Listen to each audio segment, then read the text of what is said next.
Welcome. This is our 21st round reviewing proposals. So we have, and I need to go in and do an exact count, but it's over 1,300 grant proposals that we have provided feedback reports for. We've engaged over 1,600 volunteer evaluators in that process. We have about 500 confirmed for this round. We've had a really good summer recruiting wise. We were mentioned on some podcasts and in some webinars and some other things. And we have in fact, this continues a trend all year. We had a very good winter as well, recruiting new volunteers, which is great news for folks who submit proposals to us. So we have 100 new evaluators since last round. Lots of folks who have reviewed a bunch of times with us before. We've maintained a very high satisfaction rate with our authors and evaluators. We have a lot of people who come back round after round. And I think a lot of the reason for that is because we listen to them and we improve our process based on their feedback.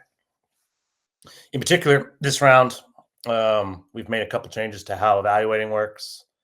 If you don't like one of our prompts, no worries. Push the little, I think the button actually says skip. You can also just type NA or something like that, and that won't show up in your feedback. So that'll allow you to focus in on the prompts that you really like. So if you're a budget person and you really want to read budgets and you feel comfortable in that lane, you can skip everything except for the financial section and leave your feedback there, and that'll be very useful.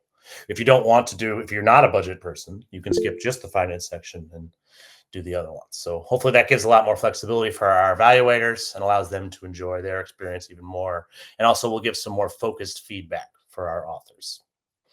And again, that continues a very long tradition here of trying to make one or two improvements around each time. These are the two that we focused on this summer. I'm pretty eager to have them. The new question set was fun to put together. We had a session with evaluators over the summer, facilitated session where we went over the prompts that evaluators look over and came up with so we have a new prompt set that really I think is going to strengthen the feedback.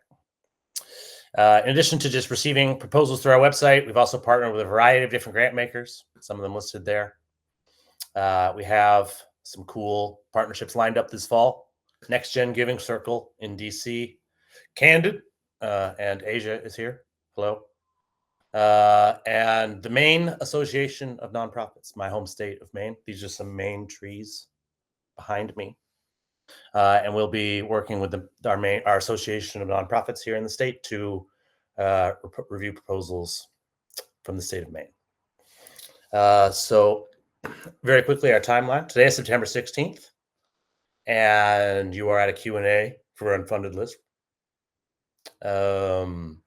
September 20th, the end of this week, is when proposals are due from authors who are sending them in. We have, how many was it?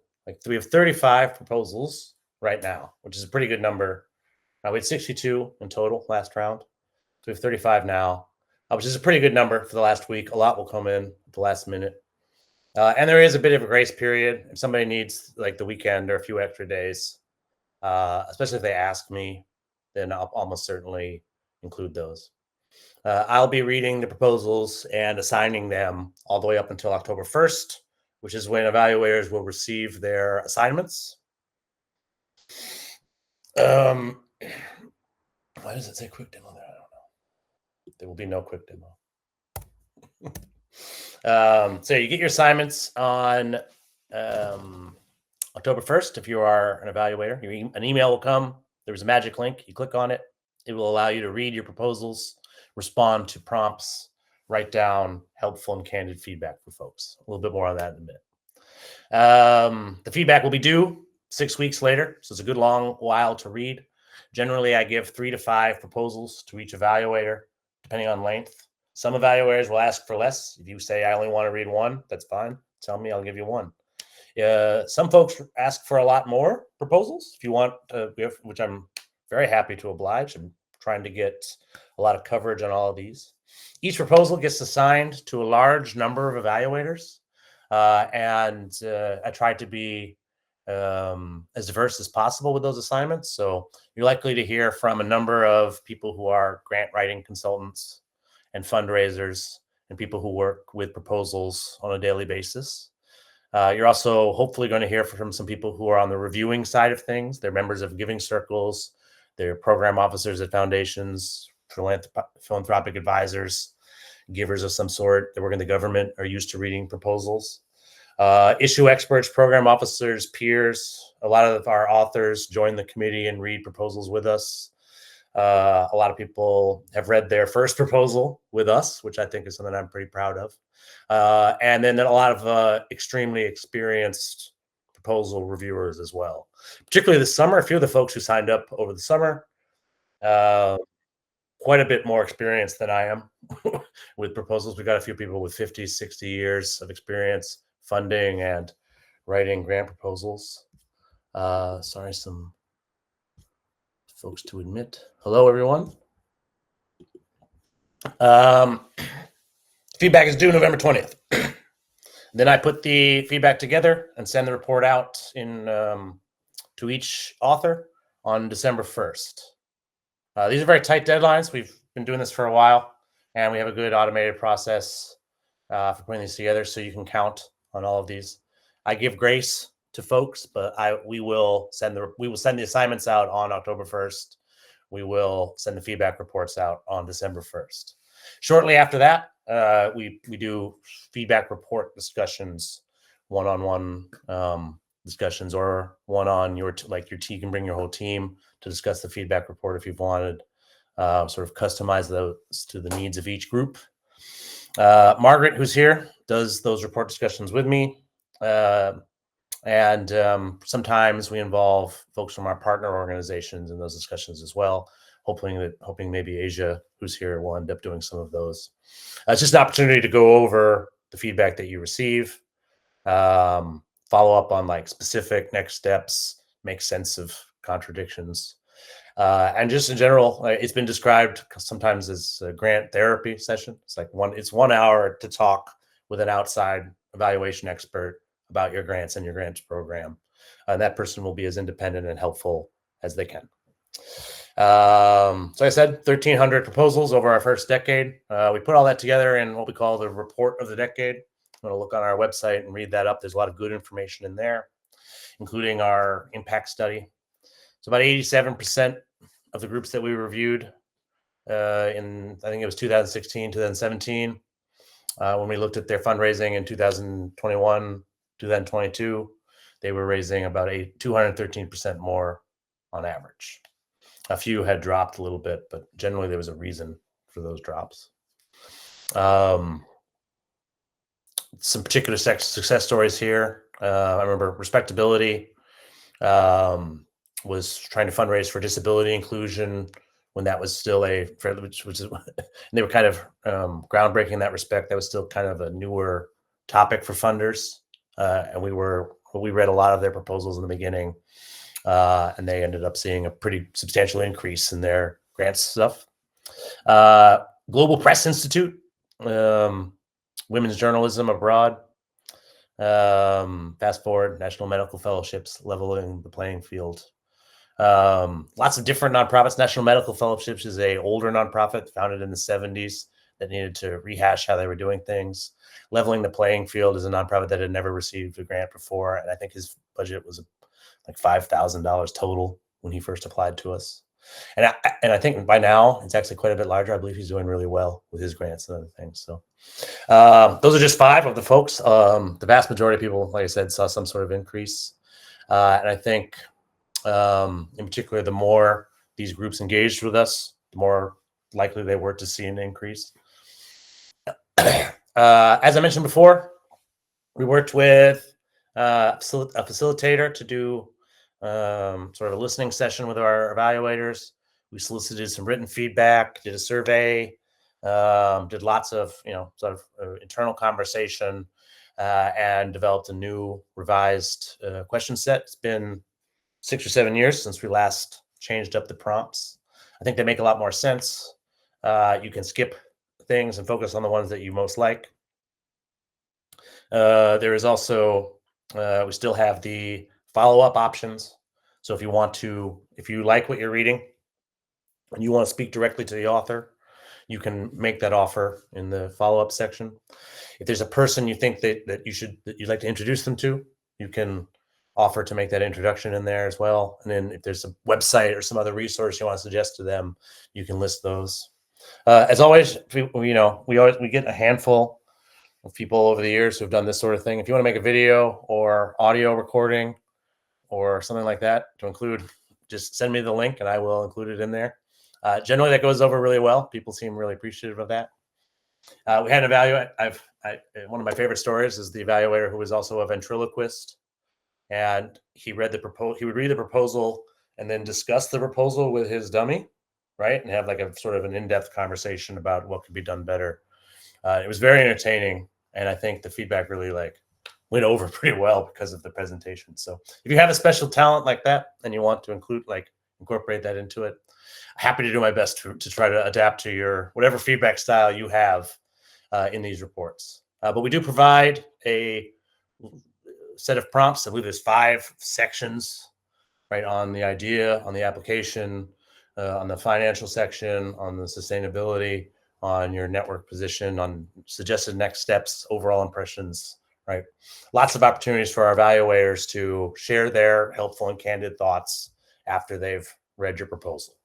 And we have a custom software called the Matrix that allows them to do that as easily as possible. That's why a lot of them are coming back, continuing to review with us. Each report is likely to include, based on the numbers now, I think we can expect about 12 to 13, maybe up to 15 different reviews in each feedback report. So it will be a variety of perspectives you'll hear from. And in the report discussion, we're going to nail in on the themes that come out of what those 15 people said. So if all 15 of them are pointing out 2 or 3 things, those 2 or 3 things are probably worth looking at. If one evaluator goes on a rant about something that no one else mentions, maybe we spend less time worrying about that. It's probably worth taking a look at, figuring out what his or her background is and why they had that response to it, right? Maybe there's something we can do, but in the discussion, we'll go over all those different perspectives, help you make the most out of it, help you come up with some tangible, actionable next steps to improve your future proposal efforts. So for those of you who are joining us as reviewers, here are some quick tips for evaluating proposals with Unfunded List. These are in no particular order, but I would say do your best is always good advice. And don't be shy. I get this email from a few evaluators every round that there's something that they want to say and they're not sure they should. And almost always I'm just like, yes, you should. If you read the proposal and you have a thought in your head that is a certain response, you should write down that response. Don't worry about whether it's right or correct. Right, the purpose here is to share our perspectives. When you apply to a family foundation, not every member of the family is going to be right when they make the decision there, right? And they might be making the decision based on their personal feelings as well. We want to, capture as many different perspectives as possible in these reports. So if you're having a certain thought and response, don't be shy about sharing that. Right. And what ends up happening is if it's, the more important it is, the more likely it is that the other evaluators are honing in on similar thoughts, and we can take it from there. As you're reviewing, I like to say and we have a representative from Candid here. This is great. I did not put this in here just for you. This is what we always have. We always remind our reviewers to be helpful and candid. I think those are the 2 words that you should keep in mind as you're writing feedback to a grant proposal author, right? Is this helpful? And am I being candid, right? Because they have that is what they have asked for. They have sent us their proposals. They want us to, right, be transparent in our remarks. If you really like it, feel free to say, this is great. I admire your passion. This is terrific. Those sorts of things are nice and people like to hear them, but try to, hone in on, what can be improved in the proposal as well. Also extend the benefit of the doubt to our authors. The proposals that come into us come from a variety of different folks. Some of them are extremely experienced grant proposal authors, and they've submitted many applications, and they do a really good job filling out our application, and you get a lot of information, and it's very easy to conduct your review. Other folks send us more unpolished documents. It's a little bit harder to tell what they were doing, right? Try to focus in on what's there. If there's something more you wanted, talk about why you wanted to read that, why you were curious about that. Try to help them, right, improve those sorts of things. I will say, in general, the applications we have in so far are very clear, and for almost all of them, we have the proposal, good information on the organization, some good information on who the author is, whether English is their first language, how many proposals they've written, that their background, that sort of thing. We also have, from almost all of the proposals, we have a link to the RFP, to the application that they and the funding website that they applied to. So that should allow everyone who's on the evaluation committee to do a great review. And if you're considering submitting a proposal this week, those are some things to keep in mind. The more information you give us, the better we can do with all that. And if the question on the form isn't clear to you, shoot me an email. I will be pretty quick to respond to those things, particularly if you're considering sending a proposal to us. I'm here to help.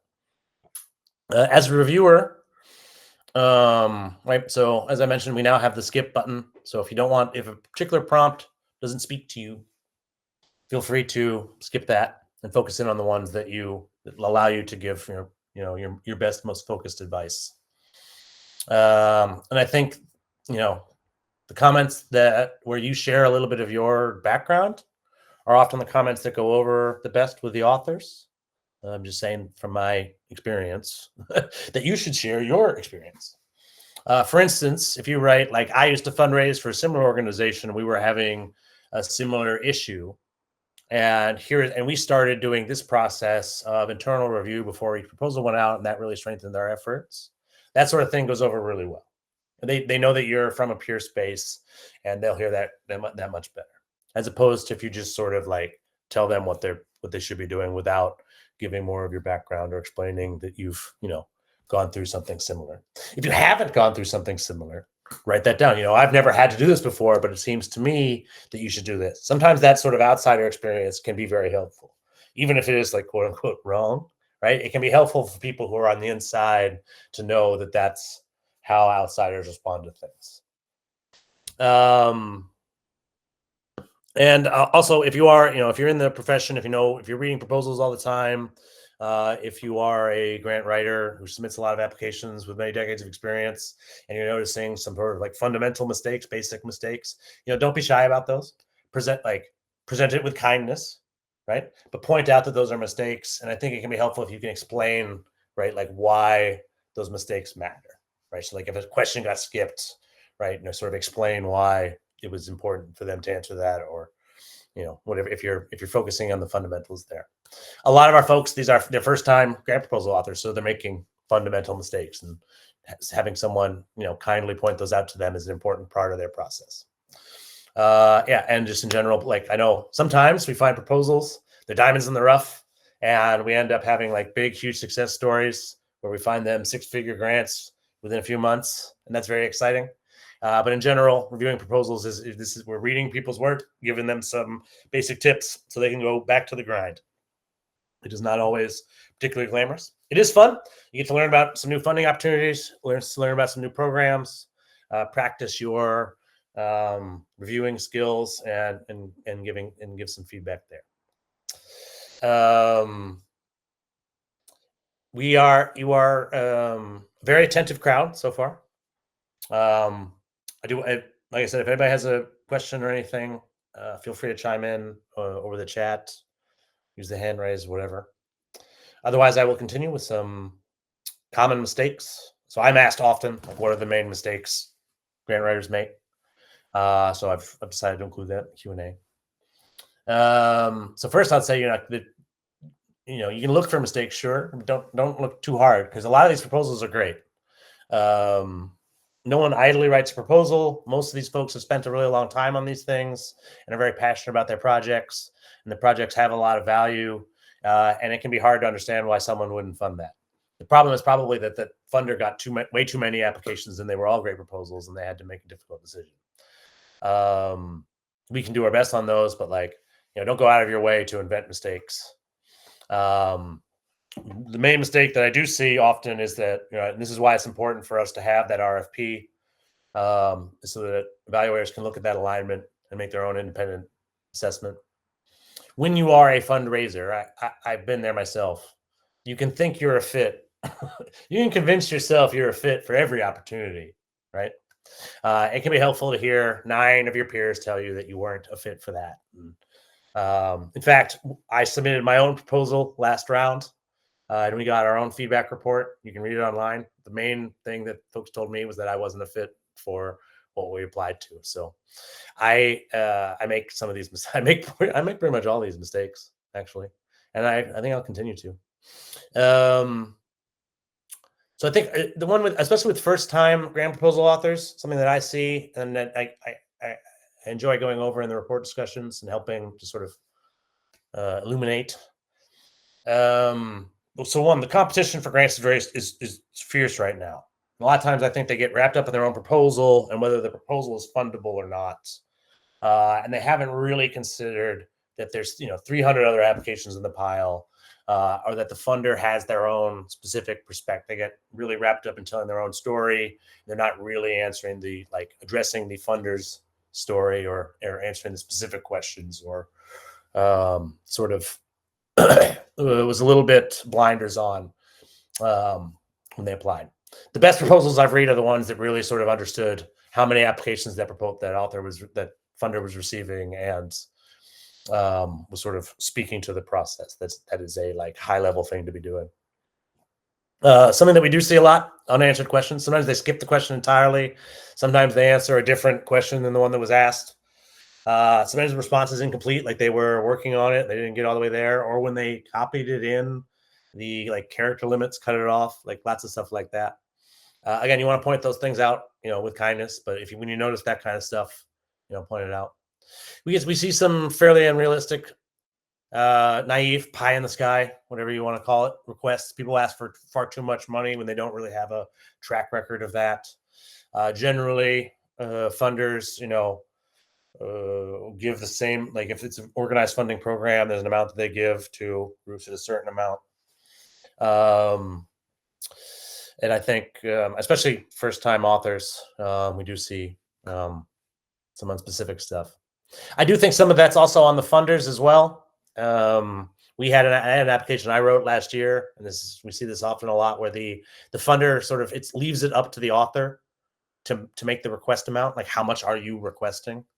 Right. And when you're fund seeking, I want as much as you can, I want as much money as you can give me. I think funders could be a lot clearer up front. Here are the grant amounts you're applying. I think putting that onus on the authors is very unfair, because it does lead to, of course, people asking for more, right, when they were told they could ask for whatever. But it is good and valuable feedback to point folks out that the request seemed unrealistic, if that's something that you think as you're reading it. Sometimes we see folks who are ineligible when they applied, they're not a seat. We had some with our partnership with DTA last year. We had some groups that were outside the U.S., so ineligible because of that. We also had some groups that weren't nonprofits that had applied, and so they were ineligible for that. Or they just sort of weren't a fit they wanted to use it for research, and the thing specifically says it can't be used for research, or some sort of fundamental mistake there.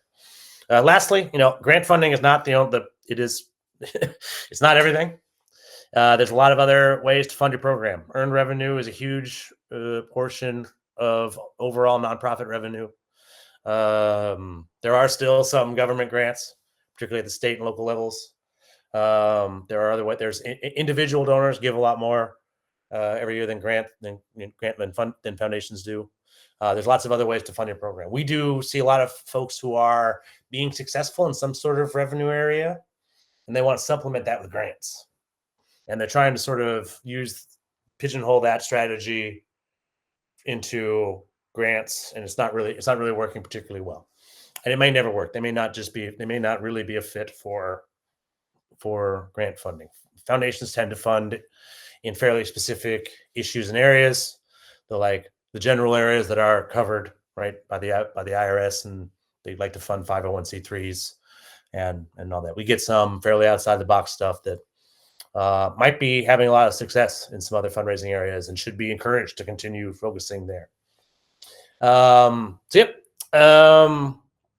As I mentioned, well, it looks like we have some comments. Do we still have Margaret? Margaret, are you still here? I guess not. She went to her financial training. So Debbie mentions the explosion of AI in fundraising over the past year. Yes. Right. When I started, we would get some. I remember the first round we had a proposal that was clearly like someone in Google translated it. But now, over the last couple of years, increasingly, a decent, and we can expect that this year that some of these folks with the proposals have used AI to write them. And I think, and I know from talking to foundations that that's one of the reasons why they're receiving a record number of proposals. I do think, from my own personal experience, is that you can write a proposal in less time now that you have AI. I think that's generally good because proposal writing is kind of a time resource heavy endeavor. So yes, in general, so we are at our last board meeting. We sort of started to talk about. We've been sort of approaching AI on a case by case basis. If I receive something that's just sort of raw AI with like no human input whatsoever, I will reach out to the author to try to like clarify, like, are you like, what's happening here? Is this really worth it? Are you going to read our feedback? Some of our evaluators don't speak English as their first language, and AI really helps them to write helpful comments. Or otherwise, AI. I mean, some of them write. Even some of the English speakers, like, they're using AI to improve the quality of the feedback they're giving, and that's great. Right, everything is filtered like we do. There's a human eyes get on all the feedback we send out, and human eyes are on all the proposals before I make the assignments.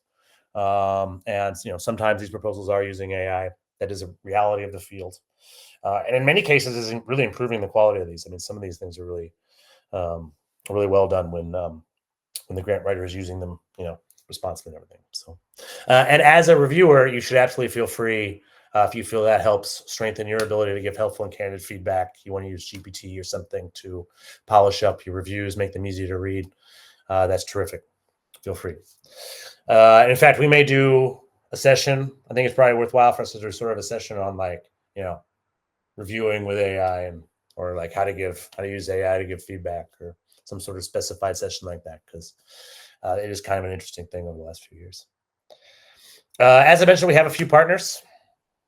So the proposals that are coming in right now are coming in through 5 different forms. Anyone can go to the website and submit their first proposal to us. There is a $100 administrative fee generally for your first submission to us.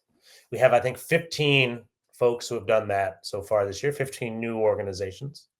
We have a return policy, right? So if you've been reviewed once and you went to a report discussion and you want to send another proposal to us, we send you our repeat submission form, and there's no fee on that. Lots of groups have been getting feedback from us year after year. We have 6 or 7, I think, returners so far. I think we'll get a lot more this week in the end. I'm going to send them a reminder later today. It's great to get them back. It helps us see the impact of our feedback. And then we are working with 3 different partners. So there's a form for Maine-based nonprofits. If you are based in Maine, submit that. MAMP is sending an email tomorrow, I think, and the form is out there. It's the same form we used last round. They can submit their proposals there. Lots of interesting rural nonprofit stuff comes in. I like the Maine partnership, and it's my home state, so it's been a fun one for us. And then Candid, we are fortunate to have Asia with us. Asia, do you want to talk for a few minutes about what we're doing together? Sure, I would be happy to. Hi, everybody. Nice to meet you all virtually. As Dave said, I'm with Candid. My name is Asia Dinetz. I'm the director of Equitable Access Strategy. For some of you who might not know what Candid does, we are a nonprofit that helps support nonprofits and foundations. We provide data, tools, and training to help ultimately make it easier for funders to find nonprofits and for donors to find nonprofits, and also for nonprofits to found foundations that are more closely aligned with what they are doing. And the team I specifically work on is focused on the question of how to make institutional fundraising more equitable. So we try to help get money to organizations who are led by people of color and supporting communities of color, and helping to get more money flowing to those communities, increasing their visibility, and also working with funders to help shift how they make decisions to put equity at the front and center of how they're working. So one of the cool things I get to do in my work is keep track of what interesting initiatives are happening across the sector. And so that is how we came across Unfunded List. And what we work a lot with nonprofit fundraisers specifically. We have a lot of capacity building, training, and free tools that we offer, but we do not get nearly as deep as you all do through the evaluation process. So we do help, we have trainings on how to write grant proposals. We have a proposal writing boot camp about how to do project budgets, those sorts of things. And we have tools to help you find good funders. So the way I see it, it seems like a really great partnership opportunity here, because we can help organizations find the right funders. As Dave talked about earlier, one of the challenges that you guys see most often with authors, that they're not applying to the right foundations. And also if there's specific things like how to do a project budget or how to do a needs statement, that a lot of that is coming up out of the evaluations, that's something also we can support. So we're excited to be sponsoring about 50 applications for review, hopefully this cycle, and then seeing how we can sort of continue to work together and maybe track some impact over time to see if the combination of what we can offer and what Unfunded List offers can help get people more money more quickly. Great. Well said. And I apologize for repeatedly mispronouncing your name. Oh, it is all good. Honestly, We've it only happens all the emailed. I time. don't I think I've don't ever super actually. notice. I didn't ask you. I just sort of assumed. I will get it right from now on. But yeah, I am excited.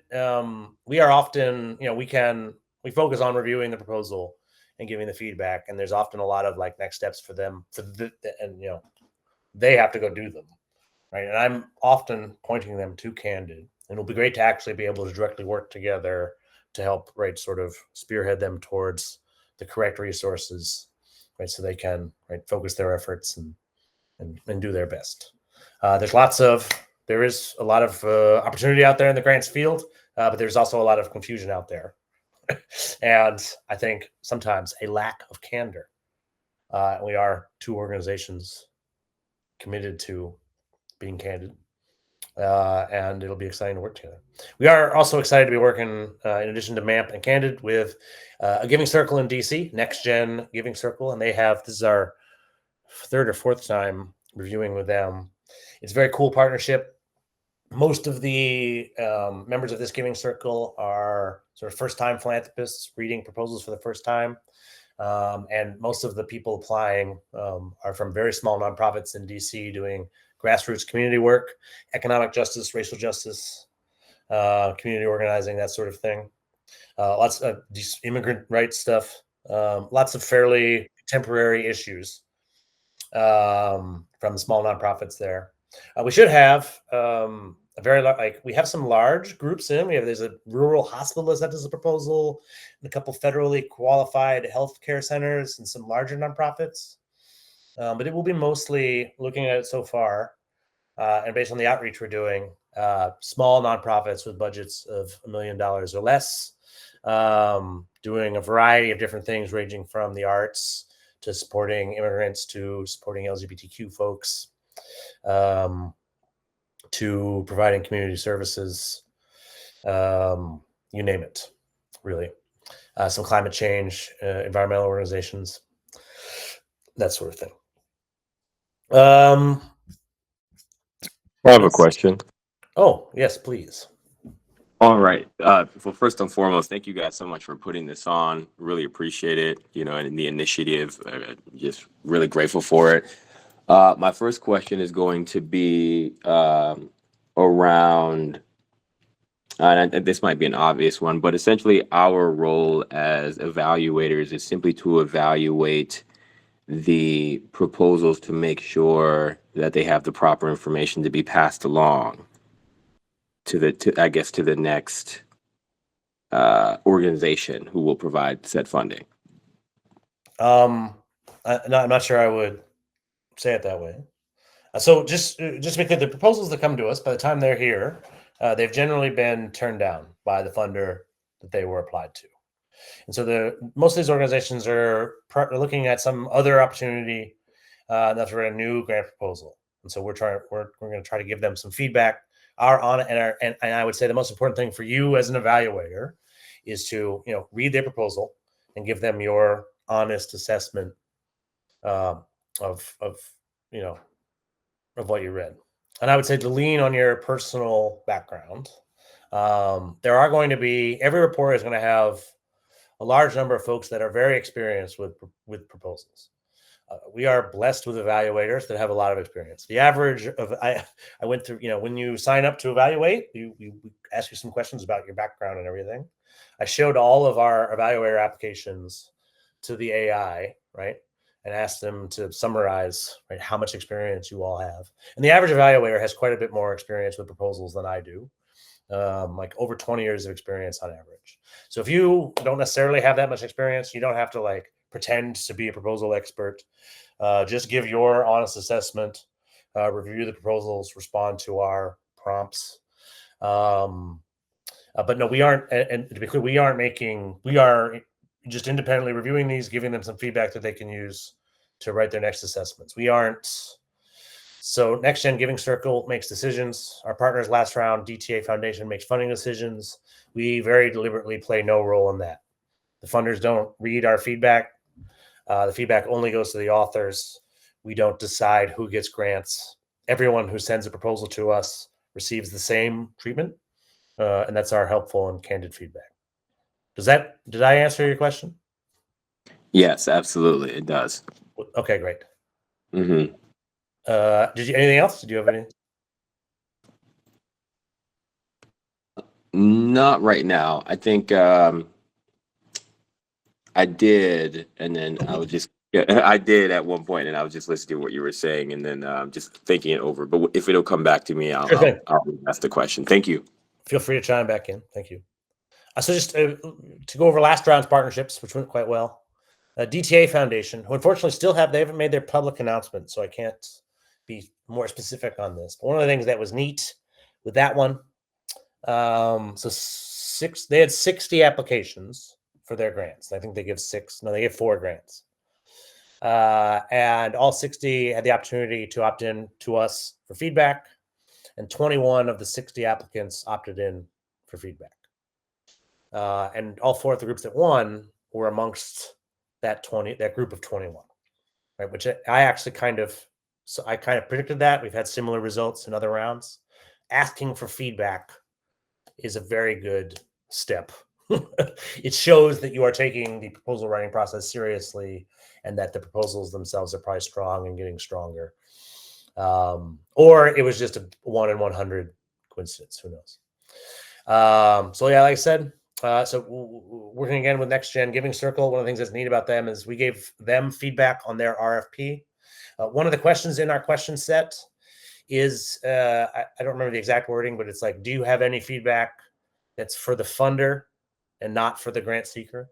Right. So if you don't like how the RFP is written, or if you didn't like how they were funding, or if you didn't like this restriction, if you thought this part was unfair, or what, if you have any feedback at all for the funder, you write it in there. We do that for a couple of reasons. One, I find that's useful for the author to see, right? Because they may have been thinking that, and it's helpful for them to hear an independent observation as well that confirms that. Also, sometimes we do have relationships with the funders, and we can pass that on. So with Next Gen Giving Circle, we gave them some feedback on their initial application. They rewrote their RFP, and we're going to work with them this round on their new one. And we have some plans to do next. So in the spring, we're going to open that up for their applicants. Everyone who's ever applied for a grant from them can send us any proposal from anywhere. And then we're going to try to do like a map, right? So here's where Next Gen Giving Circle grantees are being funded where they're applying, right? And try to do some interesting work around that. And we will be partnering with them in March in DC for our annual event, Reviewers United. If you're in DC and you like reviewing proposals on a Saturday, you should come to Reviewers United. We will have free food. Mark your calendars, March 7th. We had a great time last year. One of my favorite days of the year. And one of my only opportunities to be like face-to-face in a room with a bunch of evaluators and proposal reviewers. I've talked about the main partnership. We have talked about Candid. So it's a because of largely due to the strength of our partnerships, I think it's going to be a very strong batch of proposals to review. A lot of these folks are in fairly chaotic circumstance. I think that's worth pointing out. They may have lost substantial federal funding. And the reason they're applying for these new grants is, they desperately need to fill some gaps. So now is a really good time for us to, you're in terms of having impact. Now is a very good time. So you've joined, at an ideal time. There is a lot of grant writers out there in need of feedback. Thank you very much. Whether you're considering sending a proposal to us or reviewing with us, both things are essential to our mission. I need proposals to review, and I need reviewers to review them, or very little happens here. These reviews cumulatively are increasingly an opportunity to shape the future of philanthropy. Believe it or not, there are foundations that care about what Unfunded List is learning. We're working with Candid and our main association of nonprofits and some of the leaders in our field, both regionally and nationally. Previously, we worked with Kujalink, so even internationally, and at a very local level as well with Next Gen Giving Circle. And funders are listening to our feedback, making changes to their process based off of some of the things you're writing and that we're noticing. And you get to meet other folks who like reviewing proposals. We do sessions. We talk about, whether it's improving our own question set, or debriefing after one of our rounds, or we did a discussion around AI and grant writing. It's been like a year and a half since we did that, so it's probably now would be a good time to check in on that again, and maybe even get your help for us to write some of our own guidelines around how we're going to treat that. I think that would be something that we may be doing in the near future. There seems to be a lot of interest around that. We try to, the way we run this thing is that it's a very large and engaged community of folks. I do think the way to get the most out of Unfunded List is to fully engage in what we're doing. So if you're writing proposals, send them to us and attend the report discussions and read your reports, and also join the evaluation committee and read other people's proposals, right? And provide feedback and show up to these Q&As and other trainings that we provide. If you're in the DC area, come to Reviewers United, and treat it as the learning community that it is. And I think you'll do very well in said community. We have a hand raise. Is it? I've already mispronounced. It's Hanatu. Hanatu. Yes, no problem. Yes. I'm here because I'm joining to be an Welcome. evaluator, and I have 3 questions. One, I wanted to know, how do you determine which proposals evaluators get? Mhm. The second question is, how many proposals can an evaluator actually review? And the third thing is there a type of rubric that you provide evaluators to help us in our for our review of the proposals? Yeah, the short answer to most of that is yes. I think it'd be very helpful. I'm going to share the actual software that we use. I think I've changed the tab. Do we see it now? Yes. Yes. This is what folks see when you log in as an evaluator. We still have the data from last round.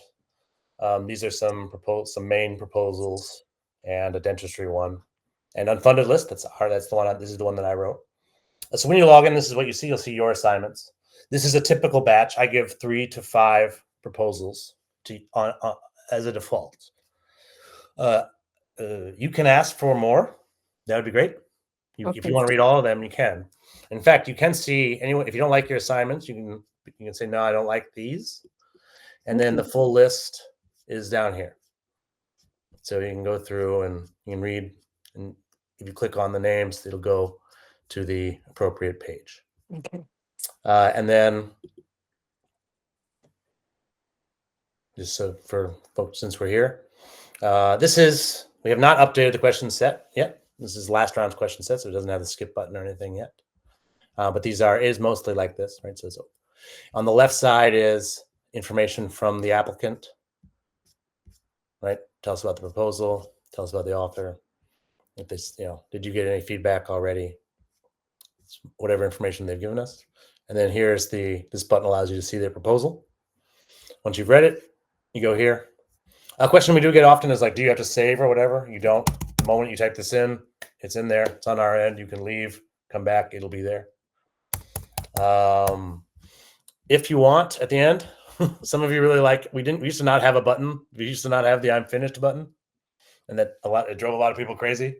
If you want a button to push, there it is.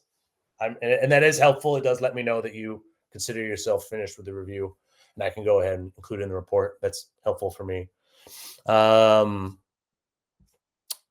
Yeah. So sorry, if you want more or fewer proposals, you can tell me that. When I'm assigning the proposals, I consider a variety of factors. The two main things. There's two things to balance. The needs of each individual proposal, right? We've promised them a certain number of reviews. Each proposal wants to hear from some people who know the field, who know the funders in the field, who know the region, right? Whenever I get a proposal from overseas, I do my best to try to recruit some new evaluators who know that country or that region.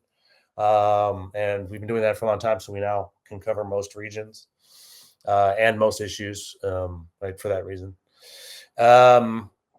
Like when we do, like the partnership in Maine is helpful because I can recruit evaluators from Maine, knowing that we're going to have some proposals here. That keeps people happy. When you signed up as an evaluator, hopefully you told me what kind of proposals you wanted to read. Some people do, when they sign up, they say, I'll read anything. That means you might get that doesn't mean you might get anything. Even for those folks though, I'll usually try to find you on LinkedIn or right, figure out what you do or consider your background, right, and try my best to include about 30 to 40 reviewers on each proposal, in the hopes that we get at least 15 completed usable reviews.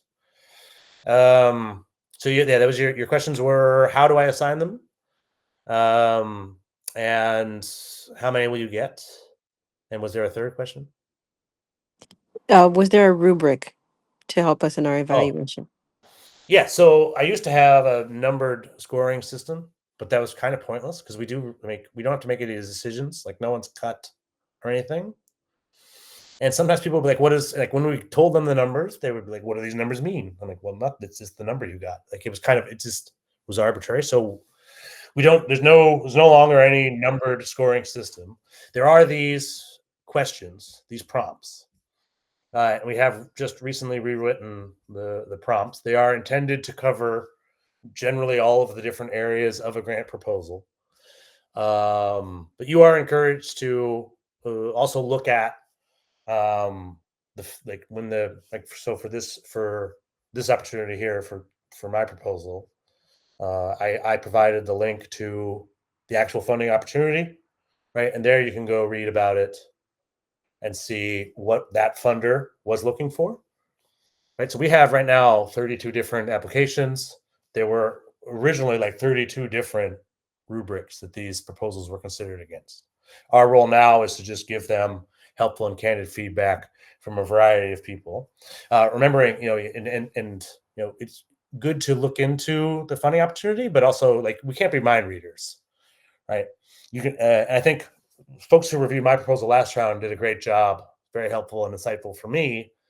They weren't telling me, oh, you definitely weren't a fit for this. They were saying I read the criteria on there and I think probably they thought you weren't a fit based on this and this. And I was like, yeah, I have to agree with you there, especially because I did not get this particular grant.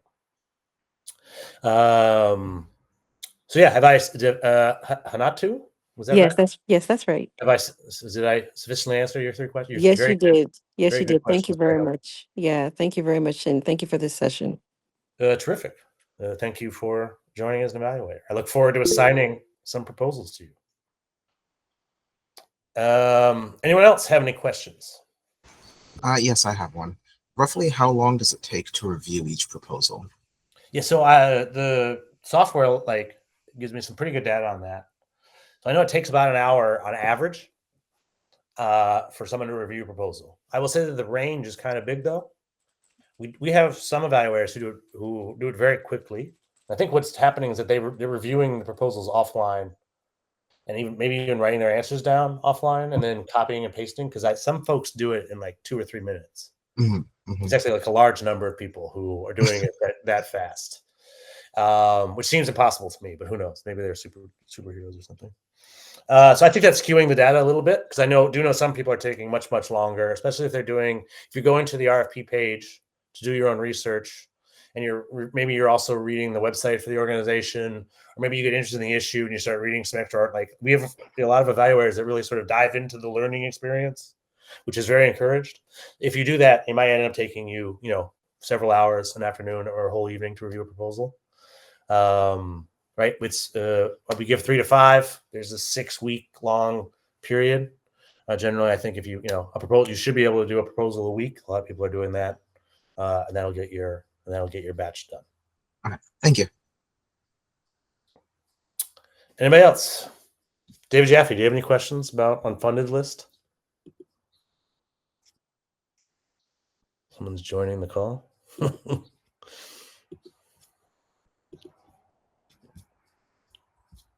Okay, hello.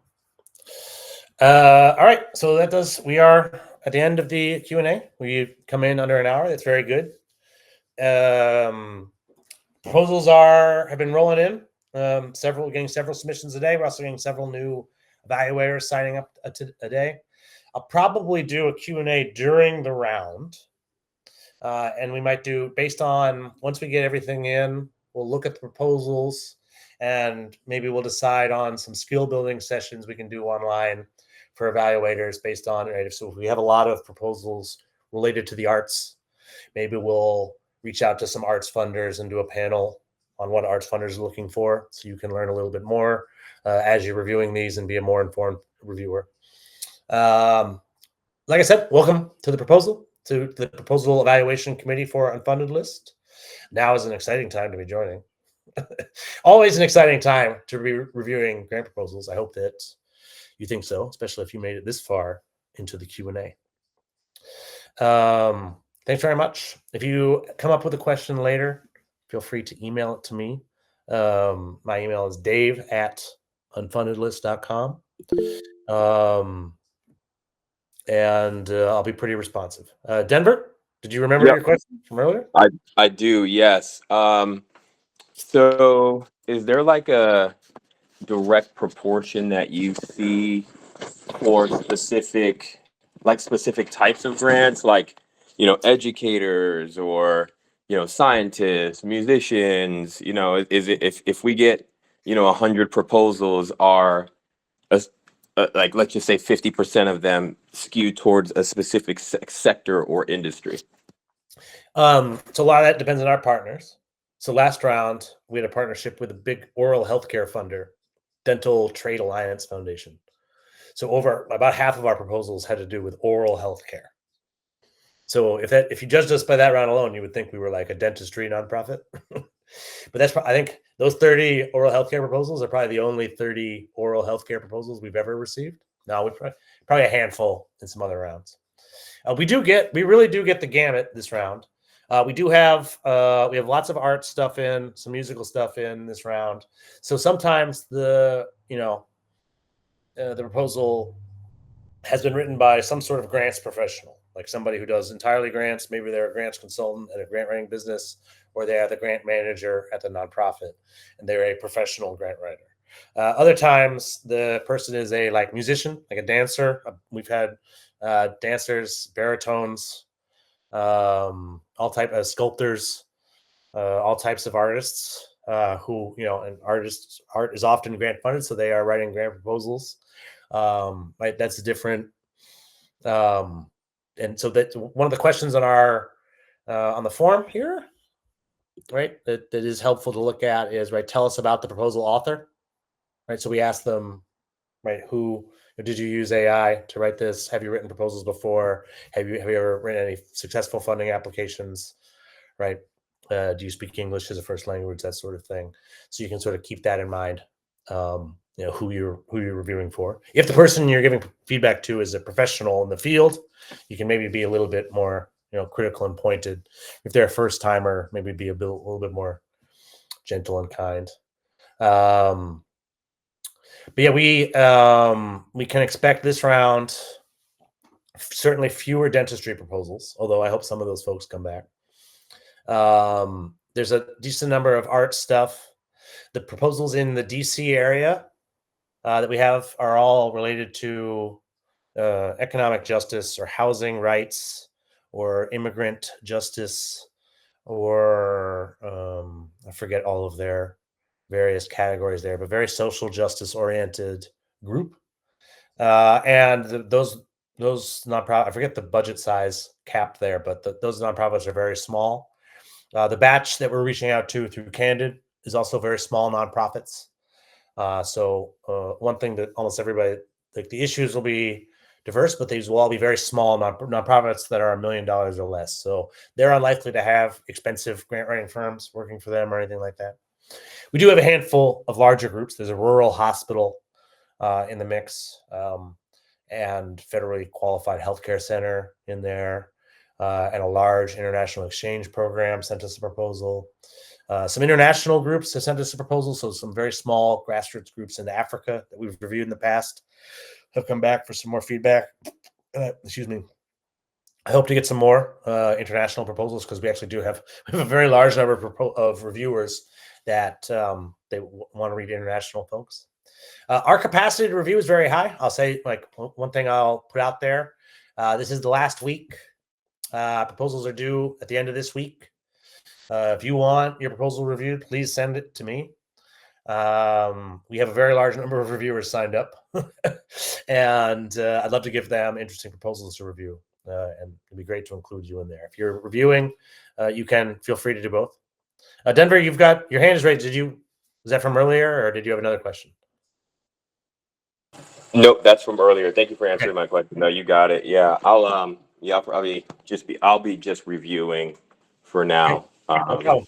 Yeah, just here to learn and provide whatever value that I can.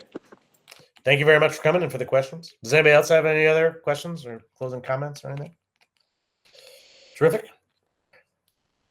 Welcome to the Unfunded List Evaluation Committee. Thank you, David Jaffe, for the recording.